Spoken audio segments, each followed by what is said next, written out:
It's weird, isn't it, how anxiety can feel so physical. Like you know logically that you're not in any danger, but your heart's racing, your stomach's churning, and maybe your hands are shaking, and you're like, what's going on? So here's what's actually happening, and I'll try and keep it really simple. So your brain has a built-in alarm system and it's meant to keep you safe. So if something dangerous happens, like a car speeding towards you, that alarm goes off and it tells your body, move now, don't think, just go. But if you've been anxious for a while, that alarm starts to go off even when there's no real danger.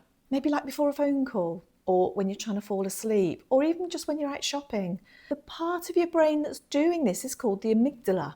And sadly, unlike the rest of your brain, it's not very smart. It can't tell the difference between what's real and what's made up.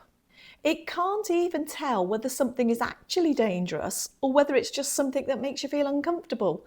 So it goes, well, better safe than sorry. And it sets off all those physical symptoms, that fast heartbeat, that shaky hands, the tight chest. It's not trying to hurt you, it's trying to protect you. It just doesn't realise that you don't need protecting right now. And that's why trying to talk yourself out of anxiety doesn't always work. Because the part of your brain causing the alarm, it doesn't understand logic, it understands patterns. And it's been running that same old pattern again and again, and it's got really good at it. But here's the good news, patterns can be changed. And something as simple as putting your hand on your chest and saying, there's no emergency right now, or I'm calm, I'm safe. You'll start sending a different signal back to that alarm system. But the key is you have to do that really quickly. You have to do it the moment you notice the first anxious thought coming in your head.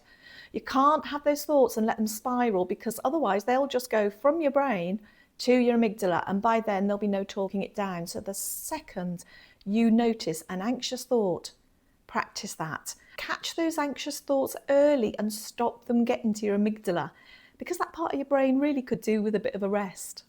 Save this video so you can find it later, and maybe share it with someone you know who's got chronic anxiety. It might just help them understand what's going on.